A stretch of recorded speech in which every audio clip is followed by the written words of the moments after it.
Started off as a PG podcast, but then Devin just kept on dropping shits and fucks, and now... That's right. We are live. The ghost faced himself, Brandon Panev. This isn't like the start of last season when it was just, it looked like the Canucks were just a beer league team not playing defense at all. And just before Chris goes, no, I'm Chris, you can actually go now. No, hold on. We had to give more time for coming on late. So. I still had, hold on. All right. Chris, go, and then I got something else to say at the end. So, an elf and a midget in 2 back-to-back games. Yeah, he's definitely on a friendship tour for sure. Saying, oh yeah, I'm okay with him being, the 6'7" defenseman. No! He is a AHL defenseman right now. Look, Shonky, don't mind Devin, okay? We all struggle with Devin, so you know. Well, hello, everyone. As there's an echo for some reason. Welcome to the Shifts and Pucks podcast. Of course, you can follow us on Twitter at Shifts and Pucks, Facebook.com Shifts and Pucks, YouTube.com Shifts and Pucks. I'm trying to figure out why there's an echo. And of course, you can subscribe wherever you get your audio as well, and Twitch as well. Hang on here.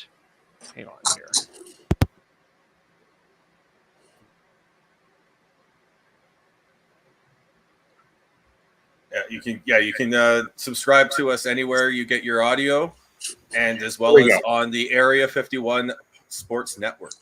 Good job, Sean. Can everyone hear me? Yeah. All right, there we go. Okay. Of course, we are here. It is Monday. It is hot as hell, but we're just about to get started here on the shift of Brad Treliving. Brad Treliving, I think, generally starts his work about this time, 7:45, it seems lately. Of course, that's we should be an hour away from some sort of transaction. That's when Matthew Tkachuk happened, the trade happened, and then last week, Jonathan Huberdeau signed an 8-year extension with the Calgary Flames. He will be with the Calgary Flames for 9 years, and for the next 9 years. And to talk all things Flames, we're going to get into the Flames. We're going to get into the Calgary Wranglers. Do we like that name? And then we're going to get into this arena situation because we're going to have to figure out how 4 teams are going to be navigating the Scotiabank Saddle now. Ryan Pike, Flames Nation, is joining us. How are you doing, Ryan? I'm excellent. How are you guys? I'm great. It's hot. It's 28 degrees here in Burnaby, but we're talking hockey. And Sean's here as well, as that was the voice that rescued whatever the hell was that. When technical difficulties hit Kevin, I'll step in. Yeah. I'm good. How are you doing? So far, so good. How about Sean? Where are you at geographically? Oh, I'm here in Calgary. Oh, okay. It was it's hot in Burnaby. It's hot in pretty much all over, I think, Western Canada from Saskatchewan on in. It's been a hot summer, and sometimes uncomfortably so. Yeah. Yes. Luckily, right now we've got a nice breeze to cool things down here in Calgary. Well, we just full disclosure, we did a interview this afternoon with Ian Kennedy from the Hockey News about Hockey Canada. He went through that interview. There was a storm going on in Ontario, so the weather is weird for sure all across Canada. By the way, that will be up tomorrow, but we are talking to Ryan Pike now, and we're going to start with the Flames, and I'm going to propose something to Ryan and just see where we're at here. Considering all that has the turmoil that has faced Brad Treliving, literally the last second decision of Johnny Gaudreau to leave for free agency and ultimately sign with Columbus, the literally late off season in the sense of where we're at in the off season decision that Matthew Tkachuk decided he could not sign long term. He would not sign long term with Calgary. This has to be. Would you consider this his best off season as a general manager for the Calgary Flames? And I'll ask one more: is this the best off season that any general manager has had in the National Hockey League this year? This year, probably not. No. In terms of just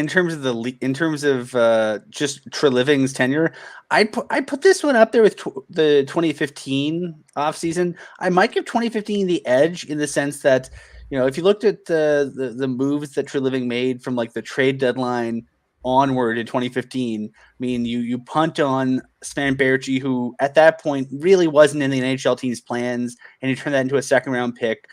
You take Curtis Glencross, who, again, pending UFA, really not in the NHL team's plans going forward. They move him to Washington for a pair of draft picks. And then you take all those draft picks, you jump all over a Dougie Hamilton that not a lot of people knew was available from Boston at the time. And then you sign him to a very nice contract.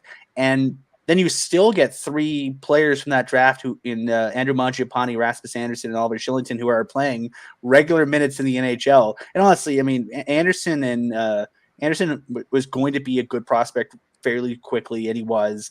Shillington had a longer runway, and then he's basically now finally become pretty close to what they hoped he could be. And Mangiapane was just good work by Tom Webster and the Flame Scouts in the OHL. That was just found money there. But I mean, I'd say the 15 year was better.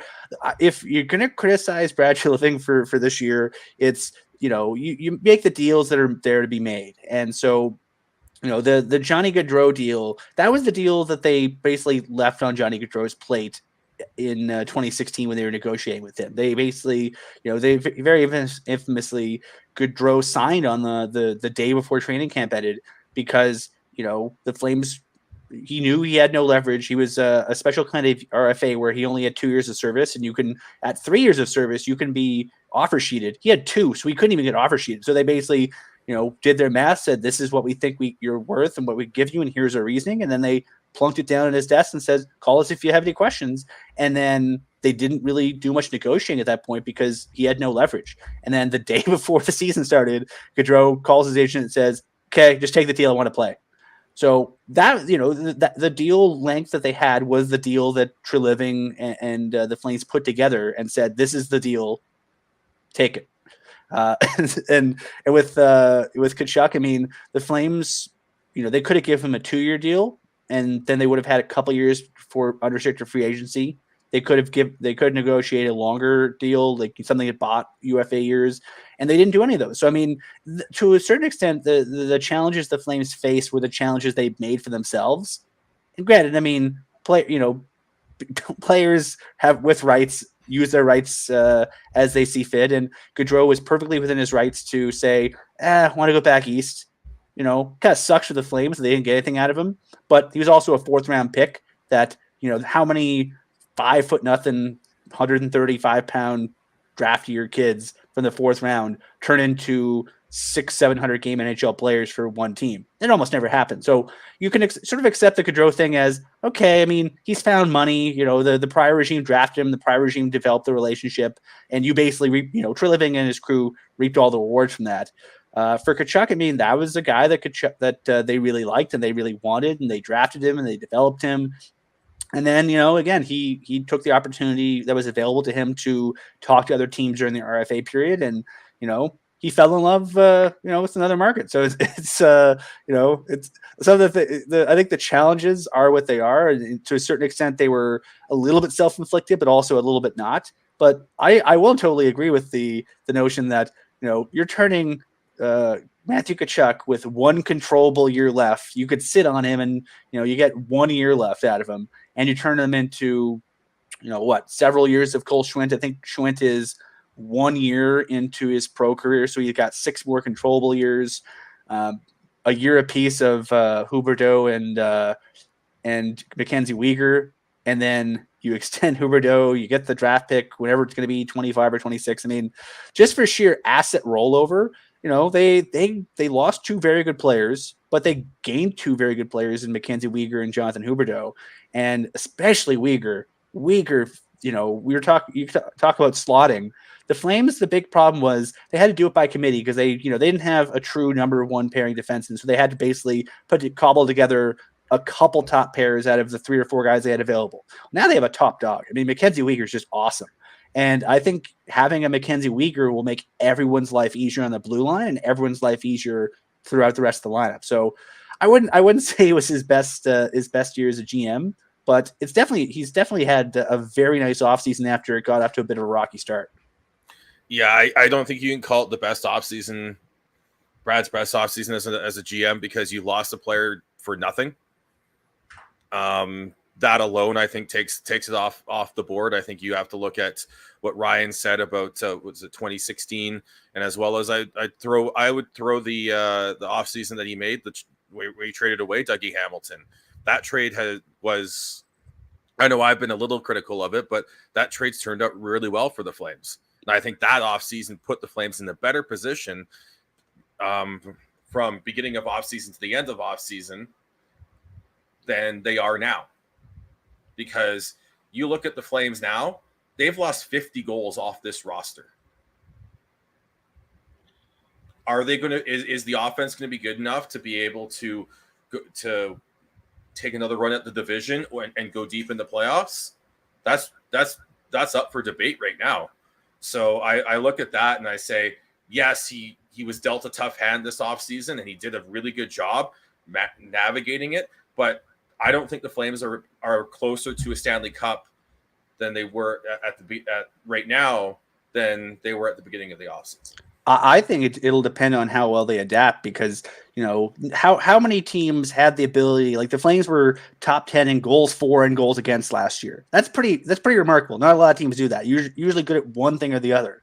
And so they went from being a team that was excellent at special teams and excellent at scoring and excellent at defending to being a team that, their power play is probably be worse and their 5-on-5 offense is probably be worse. But are they good defensively to eke out 1 and 2 goal wins rather than winning by 3 or 4? And I think it'll entirely depend on how well their systems play is for the next season. So I think that's going to be the interesting thing to follow as we hit into training camp in the first month of the season, because I think we'll find out pretty quickly if things are clicking systems wise or if they're scrambling a bit.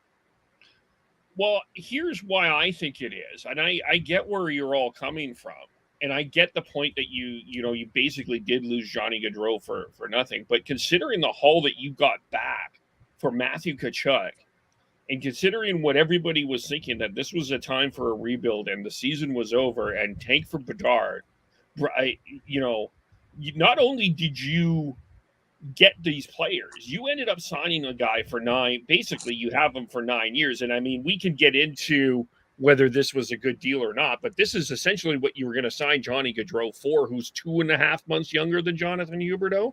So you wiped out Johnny Gaudreau, put in Jonathan Huberdeau's name on that contract. You got a guy.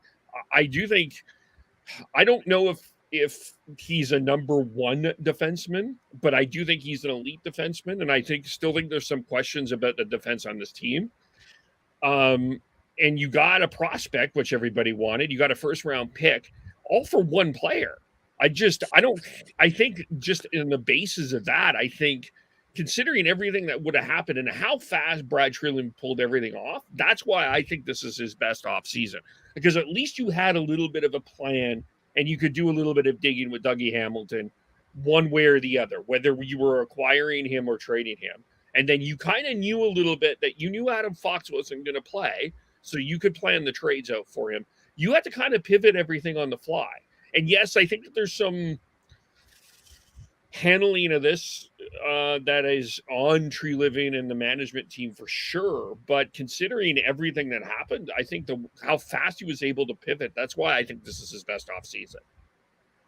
Oh yeah, in terms of pulling off the Band-Aid, I mean, the Gaudreau thing was sort of out of their control to a lot of extent. I think the big thing that makes me nervous about Huberdeau, like Huberdeau is a couple months different in age than Gaudreau, but Huberdeau's contract doesn't start for another year. So, Huberdeau will be under contract to the Flames for a year longer than Gaudreau. So the Blue Jackets, if things work out or not, they can divest themselves of Johnny Gaudreau when he's 37. The Flames have Jonathan Huberdeau past his 38th birthday.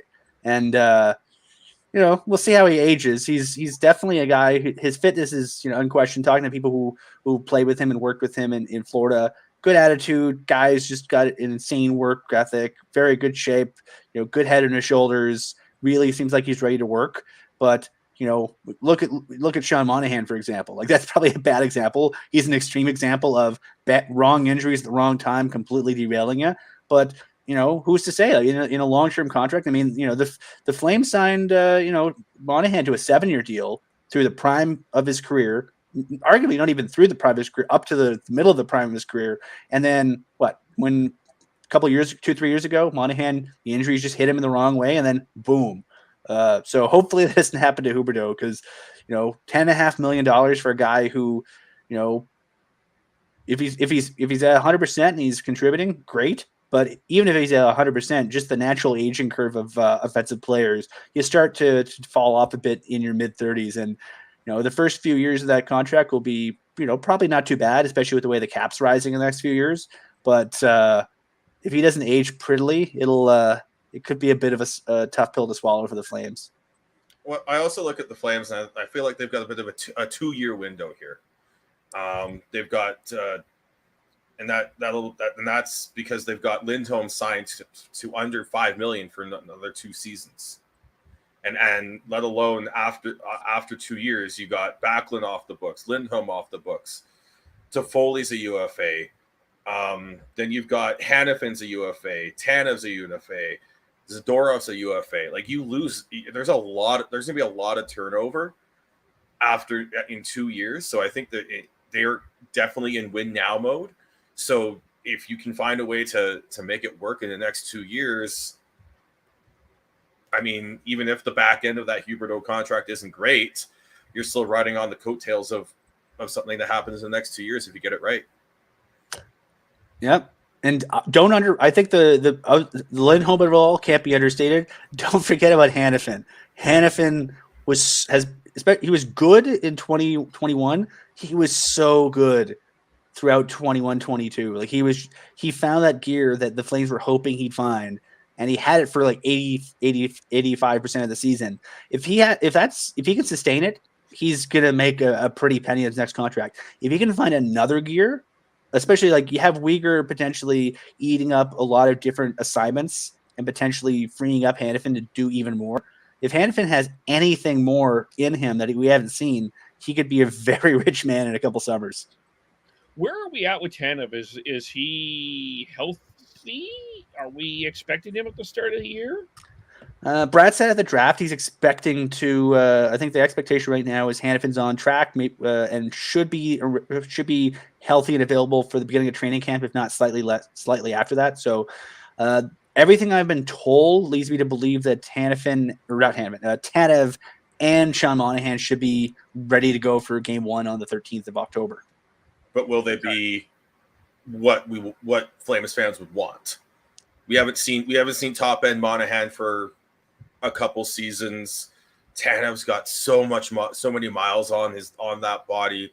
I love him. He's a fantastic defensive player, but coming off such a tough injury, I don't. If we see Tanev back to the Tanev that we all know, I don't see it being for at least the first half of the season. I think it depends how much of a summer of training they can get in. I mean, I think if you're recovering from a major, anyone who's had surgery or a major injury, like, you can't train with anything until you're fully healed. If anything's sore, if anything's still tender, you can't really go full bore. And so I think a lot of it depends on. We were told Monahan was ahead of schedule from his hip surgery. I don't know what ahead of schedule means. Maybe ahead of schedule compared to how he's recovering before. But for Sean especially, I mean, if he can and eventually hopefully will have a good full summer of 100% health and just being able to just devote himself to training, I think he can get to where he wants to be. But if he can't, that's a tough pill to swallow for him, because he was so, especially we all talk. Tanev was very good for 2 seasons. Monahan's been so good for so long for the Flames. I mean, since he was like an 18, 19-year-old. And it'd be nice, as a sentimental person, it'd be nice to sort of see him able to see things through. But, we'll see. Well, and all things considered, sorry, just one quick second with Monahan. The one thing, too, is he's been, this guy went from a first-line center on this team to a fourth-line center, and, he bit his lip, he bit his tongue, and he's done everything that this organization has asked of him. And yeah, so I'm with you, Ryan. I really he wears a letter for a reason. He's almost, I would say not even almost. I think he's universally respected in their organization just for everything he's meant to that team on and off the ice. So I mean, fingers crossed he gets to have a good camp and and is fully recovered, because if he has a bounce back year, if you have the luxury of a healthy Sean Monahan on your second or third line, that means you've got a deep team. If you have an injured Sean Monahan cluttering up your third or fourth lines, that's a challenge. Yeah, that's the big thing. If scoring depth is when I look at the Flames roster right now, I think scoring depth is my biggest concern. And if you have Sean Monahan being close to a 20-goal scorer on maybe a third line role, that'll go a long way. If he can get back to even a step above that and get back to a second line center, that's huge. That changes the conversation a lot for the Flames. And then with Tanev, when I was looking at this blue line before they acquired Uyghur, I'm like, what's going to happen in that top? With outside of that top pair with Tanev out, or not healthy, or not running at 100% conditioning wise and everything to start the season. But with Uyghur, you've got someone to plug and play there, and someone you don't have to rush Tanev back into heavy minutes. Yeah, well, even the year that that 18-19 season when the Flames had, I believe that was the year that Lindholm came in, and Sean Monahan was coming off either wrist or hand surgery, some kind of surgery that when they went into training camp, Bill Peters did not want him taking faceoffs, especially the preseason. The thought process was, you're almost, you're fully healed, but you're still getting your strength back. There's really no point in having your season derailed by getting like a slash off a faceoff for no apparent reason. So the Flames had the luxury at that point of Elias Lindholm, who they put on that line, and took all the faceoffs in the preseason, and it worked out really well. And if in the event that Tanev's a little bit tender coming out of the summer, or maybe he's just not quite up to speed, having the guys they have, I mean, there's 6 guys deep with reliable NHL defensemen, including Tanev. Without him, they got 5. They have the ability to maybe use their 7 a little bit more. Maybe they dress 7. Maybe they can mix and match pairings and deployments to sort of make his life a little bit easier in a way they probably couldn't, or at least couldn't do as effectively without Uyghur. So, and I'll say this, I mean, the guys the Flames are going to have some very, very good third pairing guys who aren't playing. I mean, Nick Milosh, really reliable third pairing guy. Dennis Gilbert, I think, is really underrated. He'll be very good for the Wranglers. I assume he's going to spend most of his year in the Wranglers. Connor Mackey, who knows where he ends up? He could be a 7 here. He could be, on the farm. He could be claimed on waivers. Who knows with the use of Elamaki? So they're going to have some good players who are not playing on the Calgary Flames in the blue line. And, I think that could be one of the strengths of the team, because they have the ability to do a bunch of different things that I think a lot of other teams don't have the ability to do on the blue line. And I also wonder, looking back at that series against the Oilers, I think ultimately one of the things that one of the lessons I think came away with that, went with Tanev down, they had to rejig that blue line in terms of getting pairs. And I think this year there's an option to play around with pairings. You could put Shillington with Zadorov. You could put Uyghur with Zadorov or Shillington. You could split Anderson and Hanifin if needed.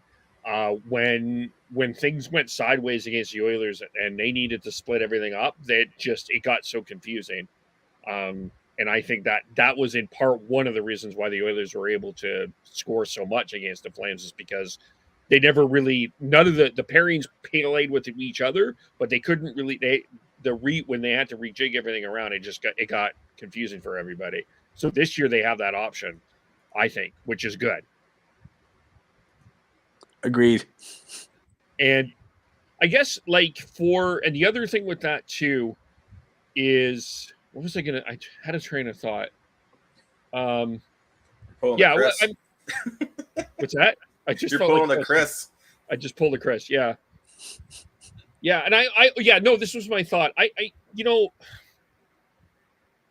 know that I don't think it matters to me if the Flames get 111 points or whatever points they got. I think And I don't even know if this matters truly to Daryl. Like, I mean, Daryl loves W's, don't get me wrong. But I think, I wonder a little bit if he had his druthers, there would have been a bit of a different approach to the end of last year. There would have been more of a battle into some sort of playoff position because the Oilers had to battle a bit with Los Angeles to make sure that and Vegas in second place while the Flames were cruising along. I often wonder if teams that battle have to battle a little bit are more playoff ready. And maybe the Flames weren't, and this year maybe they will be, and that ultimately might help them when it matters. I'll tell you this. I hope I'm not saying anything out of line. The Flames are very well aware of what people say about them, for better or for worse. I've covered the team since 2010. I vividly remember that 14-15 season. Like they very famously had that line ball with Vancouver the year before, which was arguably the one of the moments that sort of crystallized the club's identity in this era. And then the following season they had a new GM. They had a very young group. They just finished fourth from last. They got Sam Bennett fourth overall, and they had spent their entire summer at the lake, at the gym, wherever, watching Sports Center, watching Sportsnet Now, Sportsnet Today, whatever, reading the hockey news, reading all the magazines and websites, hearing about how bad they were supposed to be. And they went into training camp wanting to prove people wrong.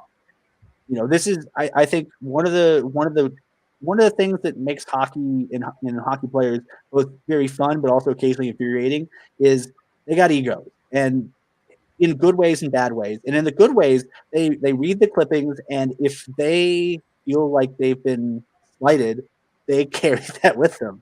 And the 14-15 Flames just simply, they had no business being where they were in the standings. Like they were, on paper, they were not as good as they played. But they did not care. They were well aware that they were overachieving, and they did not care. And they were completely content to make a lot of sports writers from coast to coast look really, really stupid.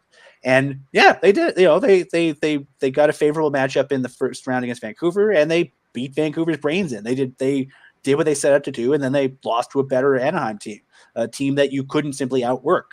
Even though they tried to outwork Anaheim, I don't think they had a lot left in the tank after that Vancouver series, but they did what they needed to do. And I think this offseason, I think you've seen it. I've seen it in some interviews that I've seen with a lot of different players. I think Andre Mangiapane, he did an interview with Wes Gilbertson from Post Media. Strongly encourage everyone to check out Wes's stuff as always, because it's always good. But with Mangiapane, I believe Mangiapane's phrasing was something along the lines of, we didn't lose the whole team. We lost two guys. And they got Huberdeau, who's, very good. And there's going to be an opportunity for somebody in that top nine from last season to take a step up. It could be Toffoli, it could be Mangiapane, it could be Coleman, it could be Dubé, it could be any number of players. But they're going to come into training camp in September looking at the clippings and go, yeah, everyone thinks Edmonton's going to be better than them. Yeah, everyone thinks Vegas is going to have a bounce back, and they're not going to. I think if you look at the way Daryl manages, I think the club publicly by the media, he was very consistent last season, just sort of constantly mentioning the best teams in the division were Edmonton and Vegas, over and over and over and over and over again. Even when his team was in first place, when his team had letters next to their name in the standings from clinching, he still talked about how good the other teams were.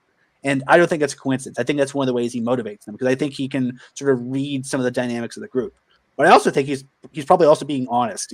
He probably also thinks that until this club can figure out ways to beat Vegas, especially at home, and beat Edmonton, especially in the playoffs, I think he's gonna have that mindset. And I think them having that mindset is very good, because when this incarnation of the hockey club has a chip on their shoulder, they can be very dangerous. I mean, I've seen think about the games we saw against Colorado this past season, just fantastic games. But they went into Colorado and beat Colorado in Colorado. And I think it was that big Saturday night game. I think it was in a back-to-back or something too. And they've done the same thing in many games against Tampa. They've done the same thing occasionally against Vegas, but never in Vegas.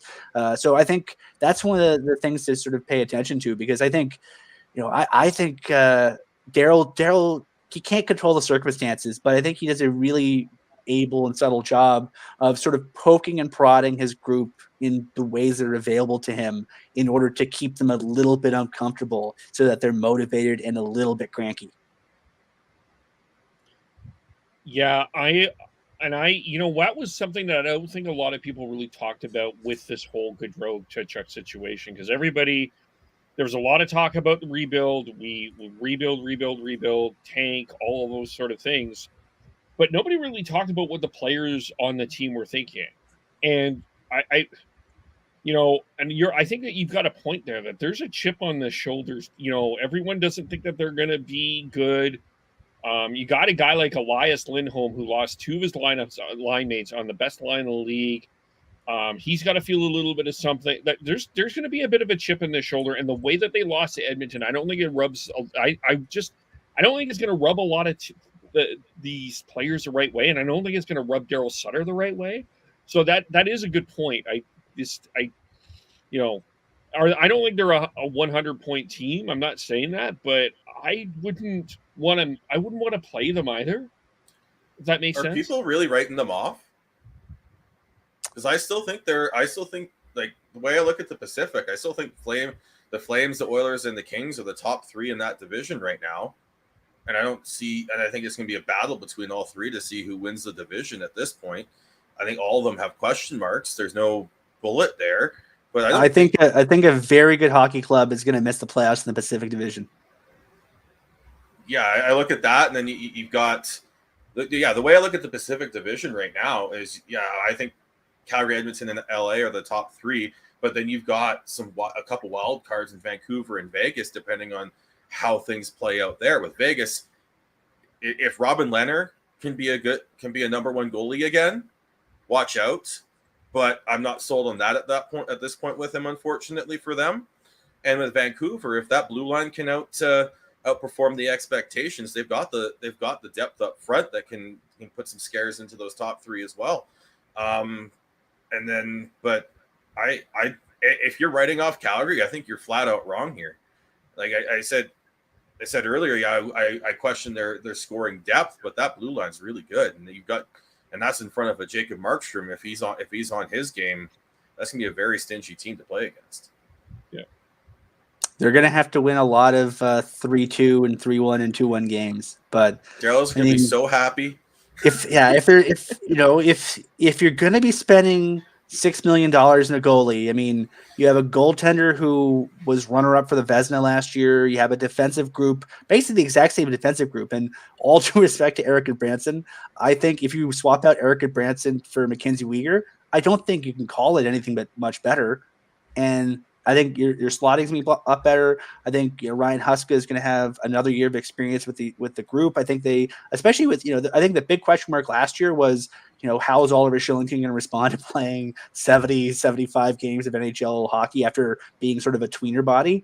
And now you have a better sense of what are his limitations. And I think you could say that with everybody. I think they have a better sense of who they have to work with and the holes they felt they had and the depth they felt they didn't have as much on the blue line below the NHL level. I mean, I don't think they really had a lot of confidence in a lot of the AHL bodies outside of maybe Connor Mackey. Granted, they didn't need to really lean on too much, but they were very lucky they didn't have more defensive injuries. But now I think they've insulated themselves a lot better. I mean, how many teams in the league have goaltending depth 3 guys deep the way the Flames do? I don't think a lot do. And I think hopefully for their sake they don't have to utilize it.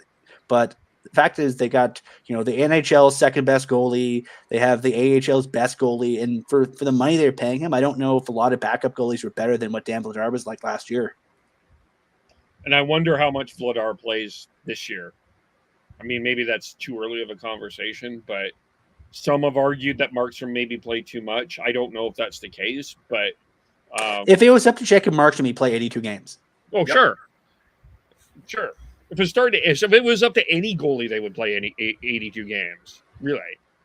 But yeah, but I do wonder if we see a bit more with Vladar, if Sutter's a bit more confident with playing with him in certain situations. But what they play, I think they have 10 or 11 back-to-back. So pencil in Vladar for at least those 10, and then I think for 3 and 4s or 4 and 6s or whatever. I think probably as soon as the schedule came out, they sort of had a whiteboard in the coaches' room, sort of mapping out sort of if everyone's healthy and feeling good and no one gets sick or no one gets injured.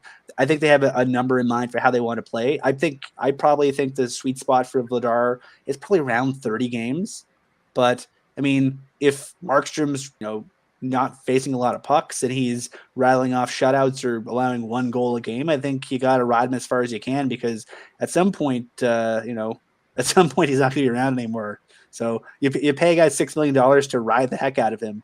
But I think they probably have a number in mind already. Yeah. Before we get to Mangiapane and Shillington, what we haven't touched on this yet. What are you comfortable paying Mackenzie Weegar? I'd be okay with 7. Somewhere between 7 and 8, I think, is a sweet spot. So basically double what he's paying and then give him a little bit more. But yeah, I mean, he's 6-7 years. Yeah, I'd ask him how much 8 would cost, and then if that's a little bit steep, bring it back a little bit. But I mean, he's very, very good. He got Norris votes last year. Not a lot of them, but he was on a few ballots in terms of fifth place votes. He's very good, and I think he's been all due respect to our friends in South Florida. I don't think people out west, or especially in Canada, have really seen him as much to really appreciate how good he is. I think he's going to really impress a lot of people. I think it's funny because 52 is basically a training camp number for a lot of teams. I think people are going to even in preseason or the first month of the season, look at the little pamphlet that the Flames give out at for programs and go, what the hell is this 52 kid? He's pretty good. Yeah. Yeah, no, he was on the. Yeah, I know he was on the Canadian Olympic radar when the NHL was going. I think, I think Flame fans will love him for sure. What were your thoughts on the Mangiapane and Shillington contracts? Shillington was basically right where I thought he'd be. A little bit more than Dante Fabro in Nashville, a little bit less than Gustav Forsling got in Florida. That's about right for a guy who doesn't have a ton of NHL experience. And, for the length they got him for, I think that it's good value. And I think it's going to give the Flames a bit of flexibility to sort of move guys around and sort of, fill things in around him. I'll say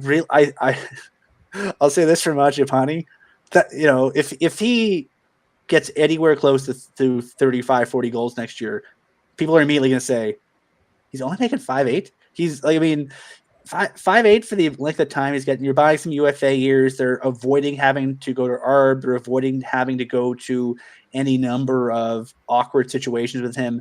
And he's a guy that they almost went to ARB a few times in the past, and he took those 1 and 2 year show me contracts.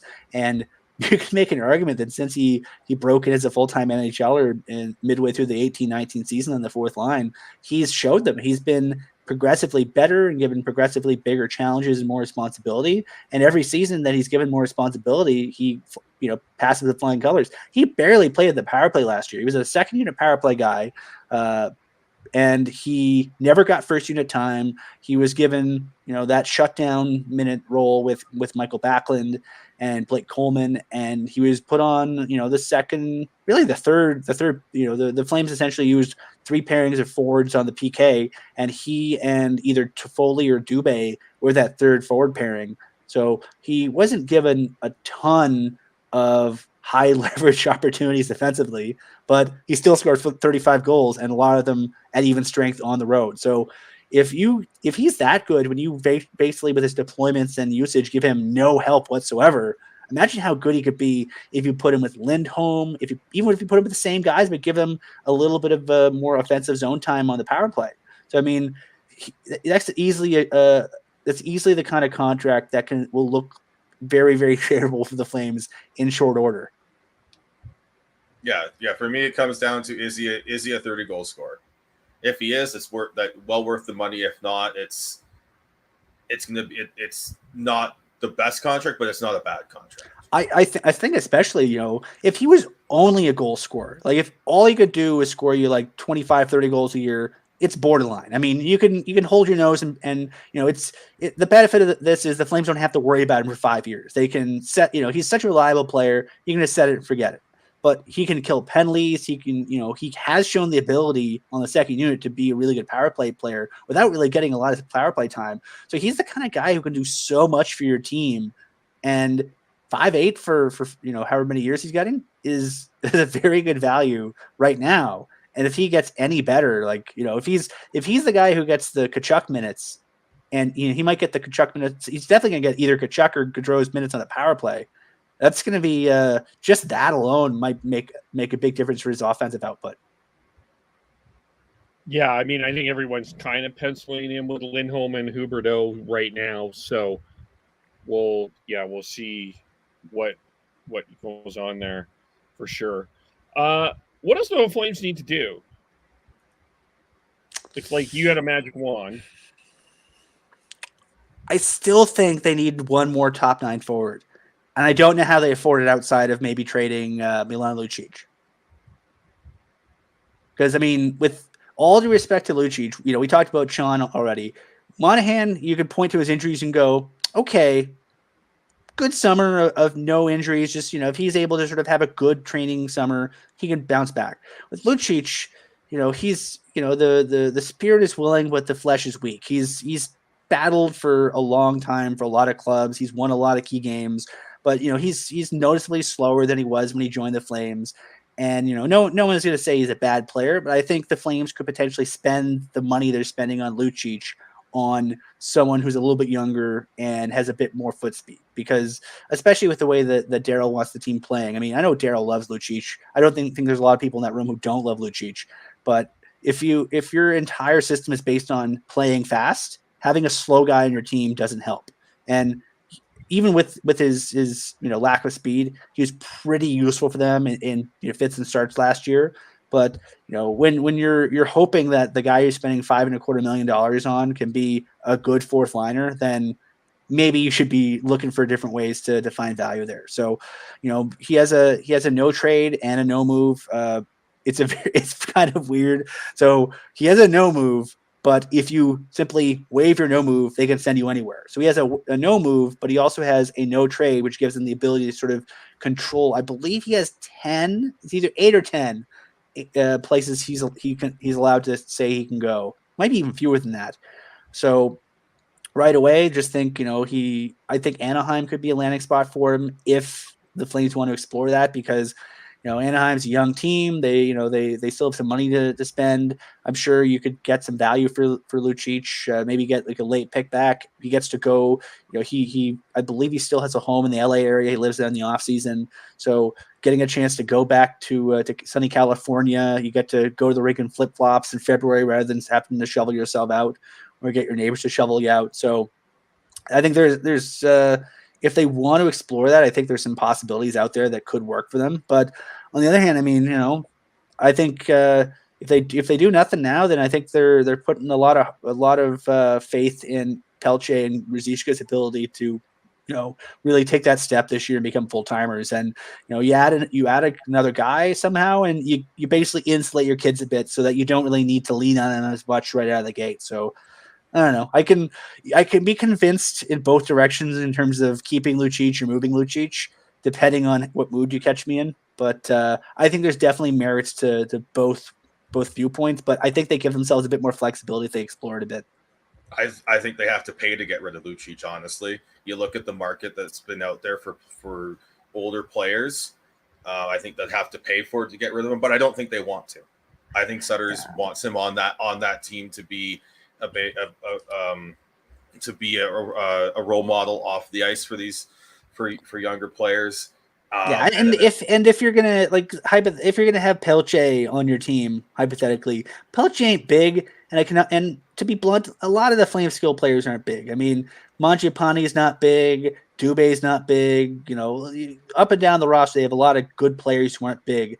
And I can, if you're someone who thinks, they need a traffic cop out there and Lucic to act as a deterrent, I don't think you're completely wrong. And my only problem with Lucic is he's making a little bit too much money relative to his role. But I mean, Flames made the deal to get him, knowing what his cap hit was, and I'm not going to begrudge the player for accepting a deal that pays him handsomely. I mean, kudos to you, sir. I wish we all had agents that good, but I don't know. It's I'm not. I think that the X factor for him is, he's been paid a signing bonus already for the year, and after escrow, the cash outlay for him this season is $875,000. So $875,000 for an acquiring team to get what he does on and off the ice, there's a value there. But if you're the Flames, if you're thinking, okay, if there's value there, why not keep him? So I don't know. I think, like I said, I could be talked in and out of Lucic very quickly. And honestly, for me, if I was Brad Treliving, the number one spot I'm looking to upgrade is 2C. Is a second line center. I think Backlund, as good as he is defensively, I think he fits better as a third line center in the league at this point in his career. But I think there might be some betting on Monahan to have at least a bounce back to becoming someone who can be a third line center for them. And then it's still not, I still think that's still ideal, but it's better than him being on the fourth line. Well, I think the nice thing is too, though, I mean, and a benefit for Brad is there's still a lot of teams that absolutely need to do stuff because they're either like you mentioned, Anaheim, they need to get to the floor, but you also got teams like the Leafs who are over the cap, Winnipeg over the cap, Edmonton over the cap. I'm not saying that the Flames should be training with the Oilers, but I'm just making my point. The Oilers are over the cap. There's a lot of teams that need to do stuff. Florida's in an awkward situation here too, where they may be only able to dress 20 players if the season started today. So there's a lot of work that still needs to be done. So I think that this October, I mean, all the teams, I believe every team except for the ones who are going to Europe have to be cap compliant on October 10th. So that the weekend before that, first weekend or second weekend in October, the 8th and the 9th period is going to be fascinating for the waiver wire because, like you said, Kevin, there's so many teams. They're probably going to try to sneak good players through. And if you're the Flames, I mean, the Flames are low enough down the waiver priority that they probably won't be able to get anybody substantial claimed off waivers. But if you're also the Flames, you're thinking, okay, if I want to bypass the waiver wire, maybe you call up Florida, maybe you call up Toronto, maybe you call up any number of these teams who have to feel they might have to sneak guys through and say, hey, instead of sneaking guy through, we'll give you a 5th rounder for so-and-so. I mean, you get to bypass the waiver wire and the other team doesn't lose it for nothing. So I think I think this year above all years, it's going to be so fascinating because like no one has cap space and so many teams are already over the cap in a very substantial way. So if you're Brad Treliving, you can find some guys on the dollar bin who probably should not be. I mean, even look at this year. Look at how many really good players who were restricted free agents didn't get qualified because the teams were petrified about going to ARB and having an unfavorable ARB case against them, or even just petrified that a player would accept a qualifying offer. Like there's no reason Sonny Milano should not have been qualified outside of weird financial reasons. And every team seems to have a Sonny Milano that they cut loose for just financial reasons. So I think, the waiver wire in October is going to be part 2 of the weird call of sort of mid to upper mid card guys. And I think a lot of teams, if you have cap space, if you have the willingness to part with some mid to late round picks in order to jump the queue a bit, I think you can get some good players there. And you still have, hands up who thought Eric Goodbranson would get a contract before Nazem Kadri in the offseason.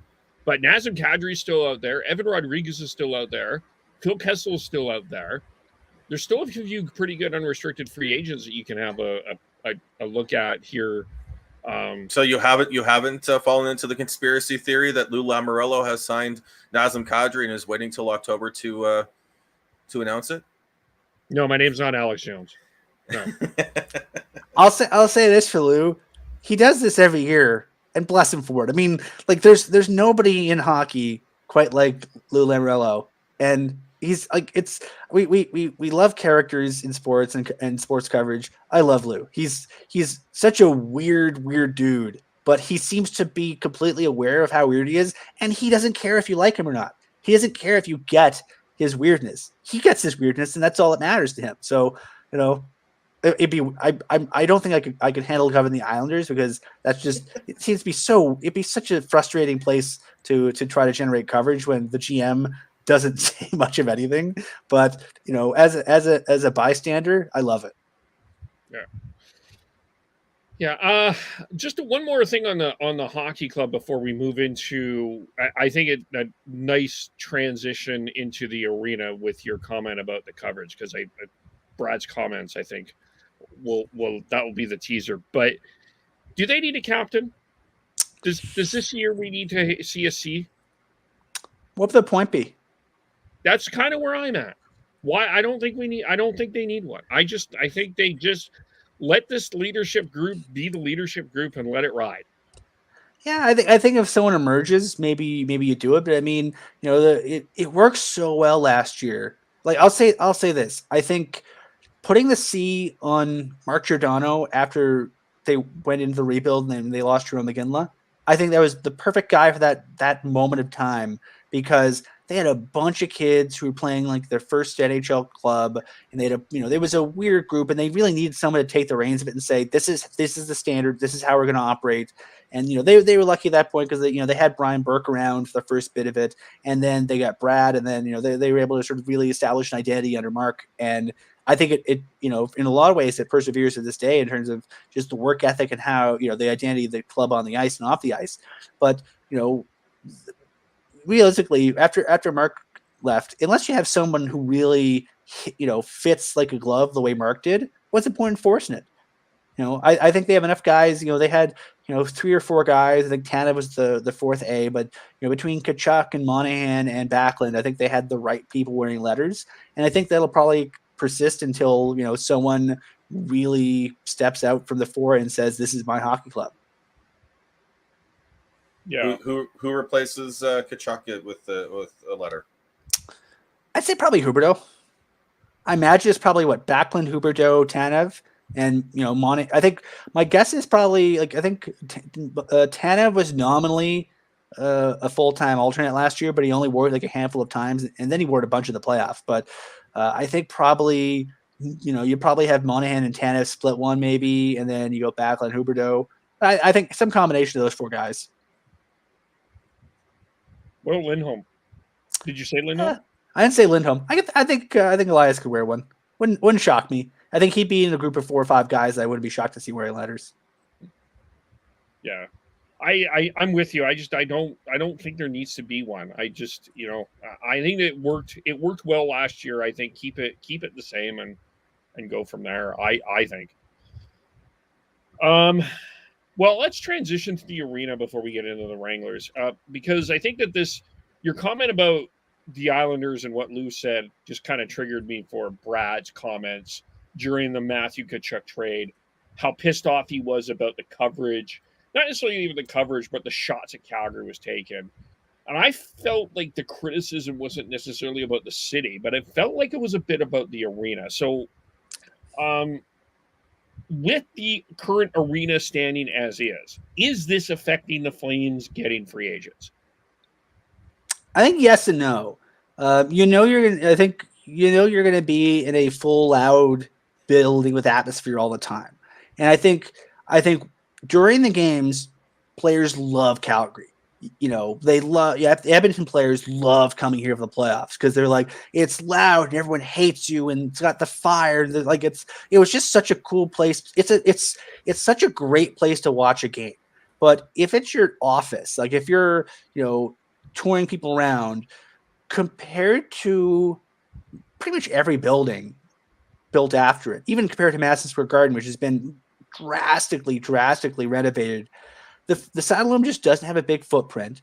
And because it doesn't have a big footprint, like they're fitting in modern amenities into a space that was world-class in 1983.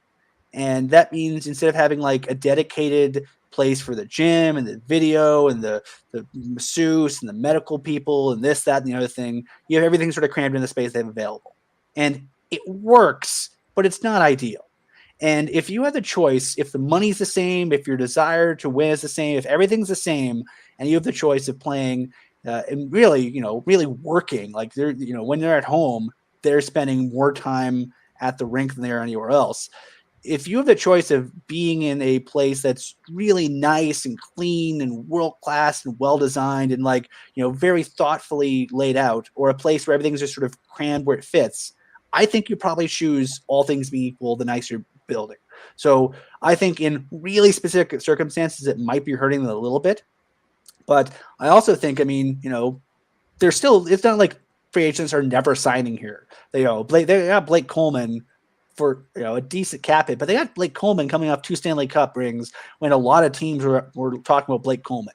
And I think they've been pretty consistently able to get people. I mean, you think Jacob Markstrom didn't know what state the Saddledome was in when he came here? He had seen a ton of it, and he still signed because he liked the group and he liked the sales pitch, and he thought it was a place he could win. And I think you're always going to have that. But Coleman wanted to win, so he came here because he thinks it's a group that could win. Markstrom. So there's a lot of guys who come to Calgary for specific reasons, especially as the teams become more and more successful in recent years. But I also do think, if you're someone who just wants to, hang out on the beach and be in a nice building, maybe Calgary's not the place for you until we figure out a way to move the city to the beach. Hey, there's one here. There's a few here. Just say it. When you talk about Coleman and Tanev and Markstrom, I think there was still hope for a new arena, a lot more hope for a new arena before when they signed, as opposed to now after the team pulled out of that deal that they were building up towards. Do you think that maybe might have played into things after that? Not very much. I'll say this. I mean, the city of Calgary did a nice job hedging their bets in terms of, with the way the deal got restructured in 2021 before the impact of the pandemic were really, really felt. I think, the city did a nice job sort of making sure that their exposure was never going to be more than the $287.5 million. Plus, random other stuff, but that was the capital outlay.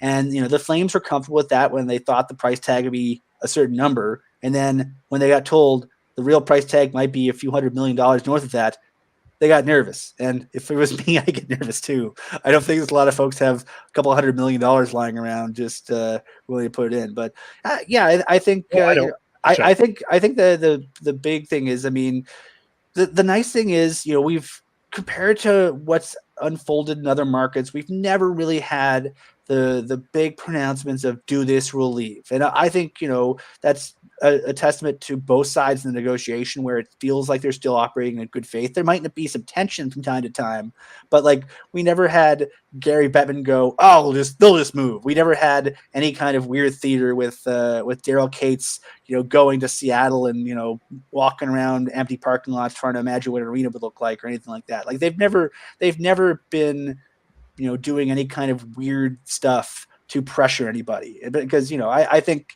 the Flames believe the city's pronouncements of they want to get a new building, because the Saddledome's a city asset, and eventually it's just going to topple over like a bunch of breadsticks in the wind. So it's in the city's best interest to replace it with something, and it's in the city's best interest to replace it with something good. And so I think the process they have in place, as slow and occasionally frustrating as they have been, I mean, these are the same slow, frustrating city processes that gave us the last incarnation of the arena deal, which before a pandemic blew everything up was a pretty good deal as far as arena deals go for both sides. So, hopefully the same processes can find another $100 million somewhere. They'll find somebody's rich uncle to kick in a few, $150 million and then get the show on the road. I was reading, and for those that did not read on Flames Nation, there is some movement or looking like some updates here.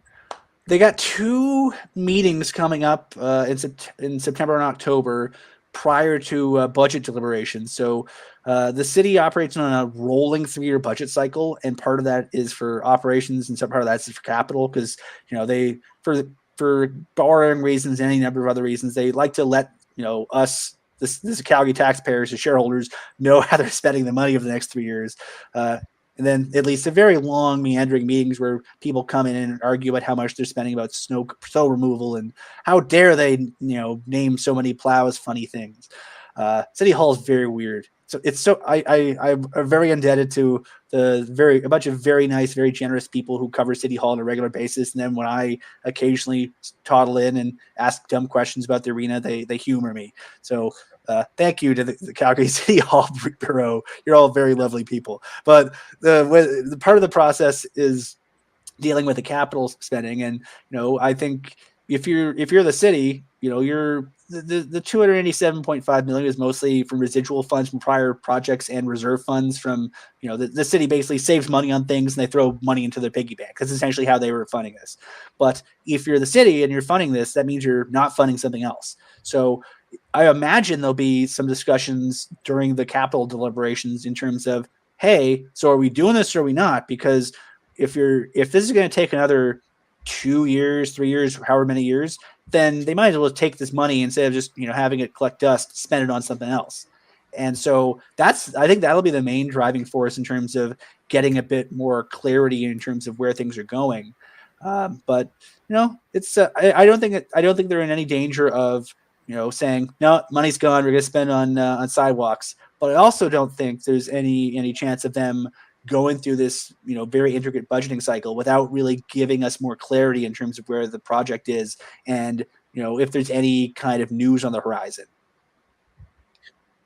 I have to tell you, when you were talking about names for plows, that name again is Mr. Plow came in through my head. I think the city named, I think, like 30 of their plows. You're a Blizzard Harry might have been the best one. And there was I think 4 different variations on plowing with plow face, which it's funny, but I don't need 4 of them. Just find a new joke, internet. I stick with The Simpsons. But is the city under pressure to get this done, or is in terms of the PR part, who is is the city okay, yeah, you know what, this is on the Flames ownership to get moved here. We don't need to do anything. Well, here's the thing. As much as there's the questions about, is this costing the Flames free agents, which I don't think it is. There's also the perception. I think one of the things that the city liked about the last deal from 2019 is that at a time where it was kind of challenging to get things done with City Hall.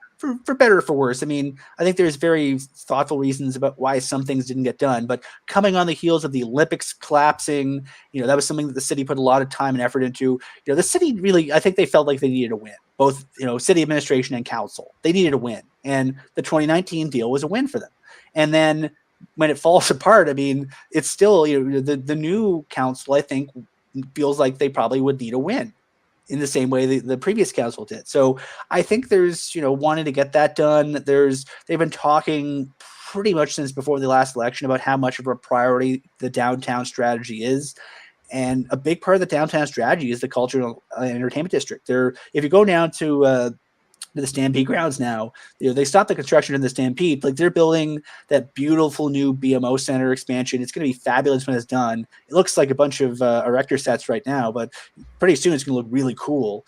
They're extending 17th Avenue in all the way, so pretty soon you'll be able to drive in. If you've taken the LRT recently in town, the Rolston station's at surface level now rather than sort of being weird stairs and stuff. So they're doing a lot of stuff there. But the two centerpieces of it were the convention center, the BMO Center expansion, and the event center, because the big problem with Calgary for years has been it's a donut. It's there's not a lot of people who live and work downtown, and they're doing a lot. They've done a lot more in recent years to get more people to live downtown. But especially with the office challenges we've had with, I think the last number I saw was 30-something, high 30% in office vacancies downtown because of the pandemic. I think they need to. It's still a big priority for them to get more people downtown and spending money downtown to help fix the tax situation. So I think the city sees it as a means towards an end. And if anything, their need to get it done so they can keep moving that strategy ahead probably only gets more urgent by the week, by the month, by the day. So I think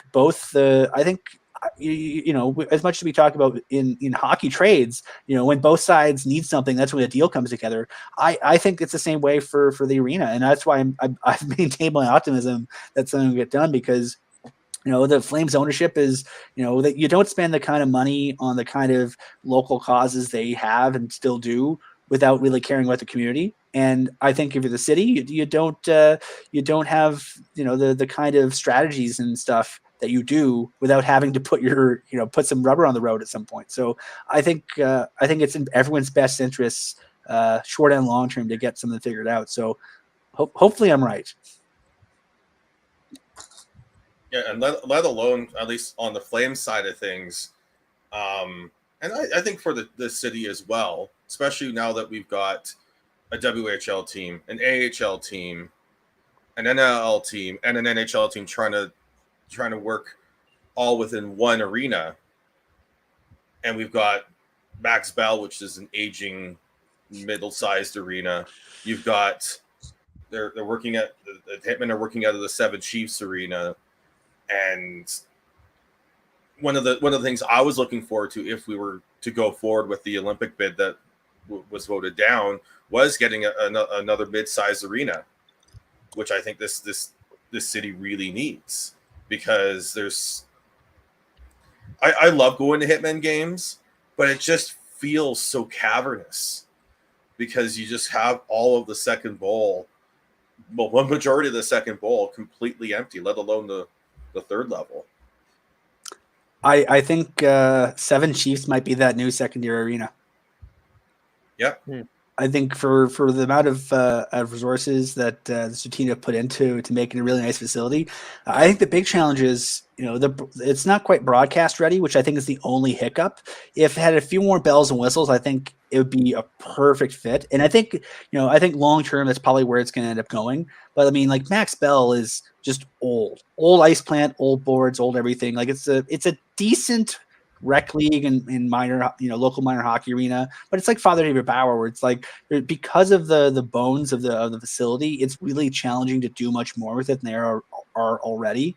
So, I think it's down to, it's kind of a shame that I love, like, the BMO Center is going to be awesome. Like, if you get a chance to check out the plans, it looks so cool. But part of me is still so sad that we lost the Corral, because I mean, the Corral was like, it was a challenging place to play, a challenging place to practice. But if you're the Flames, I mean, now, I think they end up having like 119 games between the Flames, the Hitmen, the Roughnecks, and the Wranglers. And they're going to try to have concerts as often as they can. So you're going to have a lot of running around. I think we're going to have a lot of Flames practices at other areas, a lot of Hitmen practices at Seven Chiefs or Winsport, and vice versa. So the real heroes this season are going to be the Flames, Wranglers, and Hitmen equipment guys, because they're going to be schlepping gear around to any and all places that have open ice times for them in this city. And like, they have work to do as is. When the Flames weren't sharing their facility with umpteen other teams, they were doing a lot of schlepping around just because of the travel schedule. So, I mean, I think that's going to end up being how it works. It's going to be, a lot of wild goose chases and, running around. But I mean, if that's the way the cookie crumbles, at least this year. But hopefully in the future they can figure out something a bit more long term and a bit more permanent with Seven Chiefs, because I think that'd be a really nice fit for them for the medium term. Is it somewhere that can be transit accessible? It doesn't look like it from a map now. It's down Anderson. So I think the challenge would be, you'd need to figure out some sort of a shuttle, a more direct shuttle to the Anderson LRT station. Now, like, there's a ton of parking at Seven Chiefs in that facility, but I think if the idea is you want people to go there and have a good time and have some snacks, and go home, there's some obstacles. So I think those are the kind of things they have to figure out to make it a more permanent solution. Yeah. My thought was, whether it is Seven Chiefs or any of the outlying towns, whether it's High River, Okotoks, or any of them like that, I think we could see if any of those towns are willing to build something that would be up to standard. I think it'd be a fantastic spot for the Hitmen and the Roughnecks, honestly. Yeah, I think for the Flames, it's important to keep the Hitmen in Calgary, or at least in the like. I mean, the Tsutina Nation is nominally not Calgary, but you take a Calgary road in and out of the building, so I'm calling it Calgary with all due respect to the people of Tsutina Nation. It's essentially Calgary. I mean, I live right by there. I can throw a football and hit the Tsutina Nation, so it's Calgary. It's the Calgary area. But I think, when you talk about, I think I'm not sure if there's a lot of appetite for moving it, further away from the population centers, because, the further you move it away from, the city environs, like the immediate city area, the harder it is for the maximum amount of people to check it out. Well, as you said, Calgary's a bit of a donut in terms of the amount of the urban sprawl we have. So if you get it out to there, you're not that far away from a lot of a large population of Calgary and area. Could there be? I'm just spitballing something here, because I mean, Sate has a team. I don't know where they're playing out of. U of C had a team.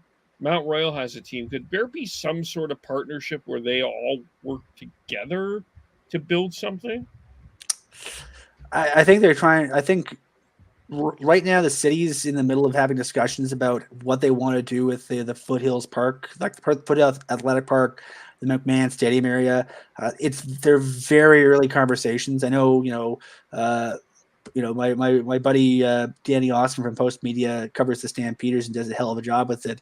He's been pretty adamant that at some point they need to figure out what they're doing with McMahon. And I don't think that problem is going to go away.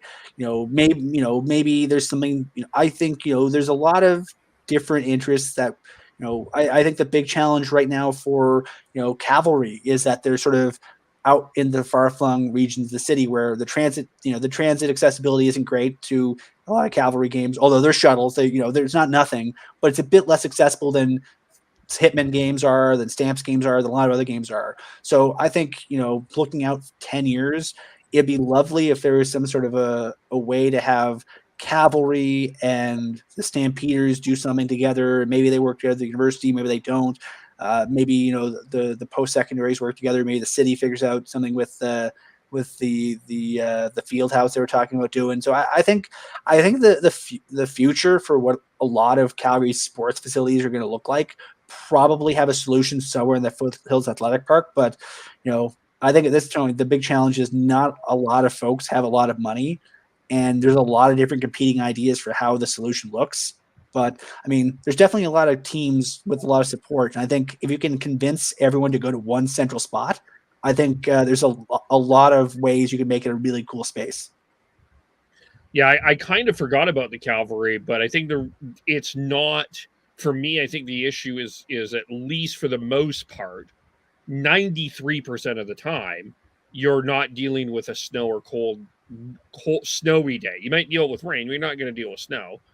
Whereas with everything else, it's potentially cold, including the Stampeders, depending on when games are being played. So Cavalry don't play too much in October, do they? I think they play into like maybe November, but usually, it's hit and miss in October in terms of weather.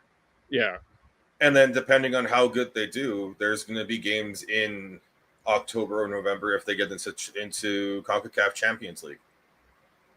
Yeah, so I think if you want to figure out how to do it, I mean, plan for success and figure out a way to make the late season games as pleasant as the early season games. Yeah, I agree with.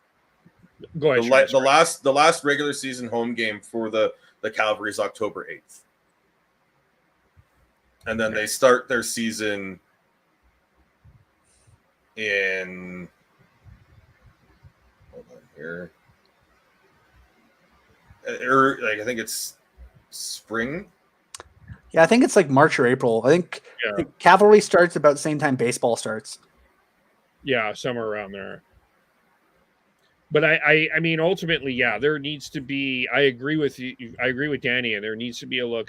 We've said this even on this podcast. There needs to be a revamp at McMahon Stadium as well, because I think, I mean, we don't talk CFL a lot here, but. Yeah, there needs to be there needs to be a rethink of the sports arena scene in Calgary overall. I mean, even here in Vancouver, Jim Rutherford has talked about updating the practice facilities here, and they're not that old. So hearing the language that Jim Rutherford is using here in Vancouver and seeing the, I don't want to say complicated. I mean, it sounds like things are going somewhat positively, but feeling like this delay in this length in Calgary and just seeing there, it's fascinating that Rutherford, that was one of the, correct me if I'm wrong, Sean, I think that was one of the first things he said is they need to update the practice facility here in Vancouver. Well, I think what he wants to do is actually build a team-specific practice facility. Because right now they're practicing out of UBC, I believe, right? Yeah. So, yeah, I agree. We're Calgary's in a situation where the dome is out of date. McMahon's out of date. We don't have any middle of the mid-sized arenas that are up to snuff either at this point. Yeah, as Ryan said, that the best chance, at least short term to middle term, is the Seven Chiefs arena. But there's still a lot of work to do there to make it up, to get it up to snuff so that we can have good quality broadcasts of WHL games, let alone if you want to be able to have potentially the odd AHL game out there in a year or two. Yeah. So it's going to be fun. You're spending a lot of time at the Saddle Dome. Yeah. Let's just say I got to make sure I'm nice to the security guys. At this rate, I have to make sure I get everybody Christmas cards because they're gonna be sick of me they might already be sick of me, but they're gonna be definitely sick of me by mid-season. The one thing I heard though, I'm hoping it's not going to happen this season, but it's not. I heard that like Molson and Bud are no longer at the Dome. They're going to be the house is going to be, the house beer is going to be different. So, oh, good. Bring in more local, please. Yeah. Okay. And then let's touch on the Wranglers. What do we think of the name, first of all? Chef's kiss. Love it. I'll say this. I know the logo took a bit of heat when they unveiled it. The logo is perfect.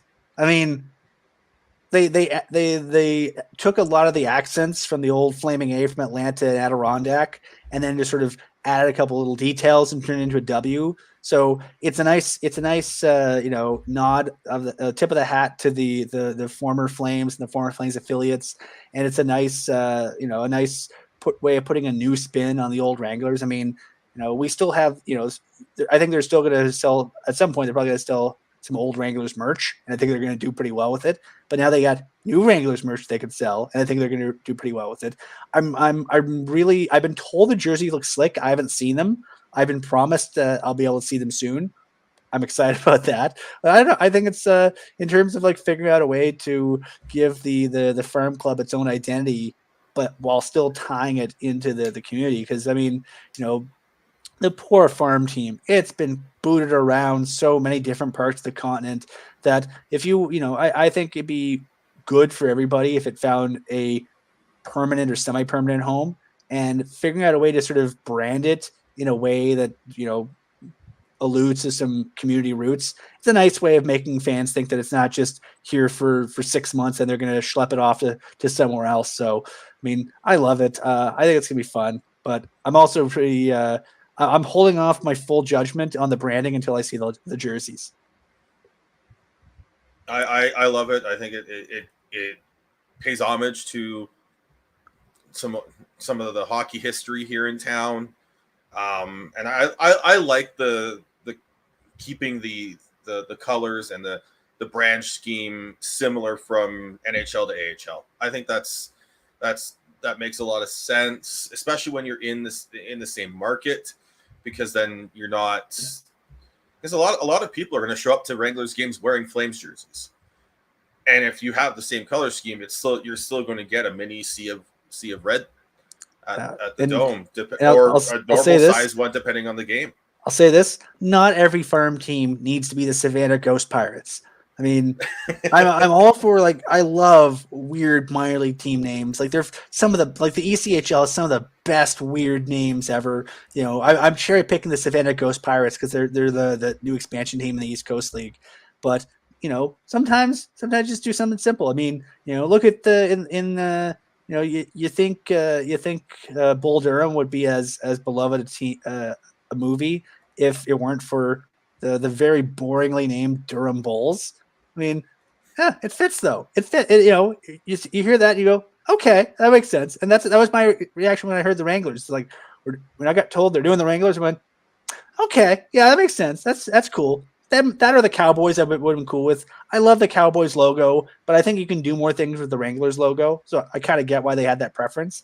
And we still have the Savannah Ghost Pirates. The Savannah Ghost Pirates aren't going away anytime soon. We have, so I think we can have sort of these classic throwback team names while still having in other markets sort of the weirder ones. Because I mean, let's be honest, you can call this the Flames farm team whatever you want. They're still probably going to draw fairly well in Calgary because it's a hockey town. And maybe in other towns you need to name the team something funky to get people to pay attention, to show up. There's no bad way of doing it, but I think you got to do your branding and your marketing and your team naming the way that works for your market. And here, I think if you look dating back years, I mean, Calgary Cannons, is that a fantastically exciting name? No, it's a cannon. It's simple. The Hitman, I mean, the Hitman's the most creative that they've gotten with team names in this market in years. And it's you name the team after the most famous person in your town that people can know from out of town. Okay, that makes sense. And the logo is cool. So I mean, you don't need to reinvent the wheel for minor league hockey sometimes. No. And it's fun, and I agree with you. I like the name. I think it'll be a fun. It is that's one of the sad things about the Corral not being there is they could play their first game at the Corral, similar to what the Wranglers did, and have a bench clearing brawl. Come on, I'm not advocating for that, but yeah. So I mean that'll be exciting. And then the other thing is the Kansas City has moved on to the Kraken. Sounds like there's going to be, I'm not asking you to name the ECHL team or not. That's not what I'm asking, but it sounds like they're going to go have an ECHL affiliate. Who specifically does that? Is there specific players that they do have on the ECHL contract that they need to put there, or is it just a convenience? I think it's more of a convenience thing. They've been usually using the ECHL team to give their goalies reps. I mean, Daniil Chechelev spent most of his year with the Mavs last year. I imagine Daniil Chechelev will end up wherever they have the farm team. But it's the idea is especially some of the guys in AHL contracts, you don't want to have too many guys cluttering around. And I think they have a lot of young guys who they're going to be either, look at the guys they've already signed. I mean, they signed Simon Levine, who's 21. I think he's just aged out of junior. They signed Rhett Reinhardt, formerly of the Dub, also I think 20 or 21 to a deal. And so, I mean, if Reinhardt and Levine, just to name names, if they're not going to be suiting up regularly with the Wranglers, and based on the number of bodies the Flames have on NHL deals, I don't think they're going to have a lot of ice time in the AHL right away for Levine and Reinhardt. I think you want to give them a place that they can go and they can play, and hopefully it's closer than Kansas City, because I think that was one of the big barriers to really having a pipeline back and forth. That you basically Chechelev is the only guy who really was there very much. So hopefully it works out. Yeah. It'll be interesting when that announcement happens. And then of course we have to talk about the Mascots. Is it Scorch? I would be shocked if it wasn't Scorch at this point. They have the costume. It's in a room with a very, very sturdy locked door in the Saddle Dome. I've been told what room it's in. I haven't seen it. I've been shown photos from recent that makes it clear that Scorch is alive and well.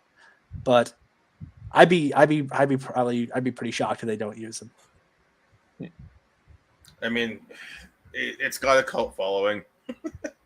at least do it to appease the fans to start. I mean, it's minor league hockey. It's supposed to be goofy and fun sometimes, right? So if you're not going to go all Ghost Pirates and have a weird, crazy, fun name. If you're going more traditional for the name, go crazy and weird and fun with a mascot.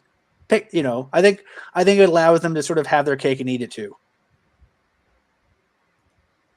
Yeah, true. So sorry, Kev. They're probably keeping Harvey as well.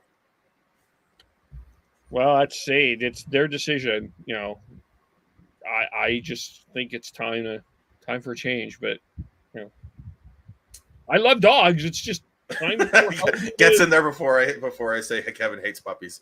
I love dogs. Hey, all I know is be careful what you wish for, because Oilers fans were hoping for a mascot, and then they got nightmare fuel. So yeah. Why does the mascot have abs? That's my question.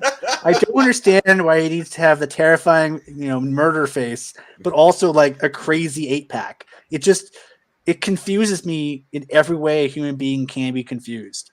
Yeah. Someone made that decision. They were in a meeting and someone put their hand and said, make sure the mascot has sweet, sweet abs. Why? Why was that the thing that they felt they needed to have? To be a fly on the wall in those meetings, guys. Yeah, I don't know. Well, I mean, I know that there's a lot of talk about what the Oilers reverse retro is going to be looking like, and it looks like the rumor is they're bringing back the old Navy oil logo, the Todd McFarlane one, the gear one. That's good. It's fun. It's fun. Yeah. Yeah, I hope that I hope that the teams that did not make the effort last time put in the effort this time. Cough, cough, Detroit. Yeah, Anaheim, that coloring. Sorry, Dylan, but come on, that coloring. Oh no! That color. That was a fun jersey. That was a fun jersey. Maybe white, and we need to get rid of white jerseys, but it was a fun jersey. Well, if you like crayons.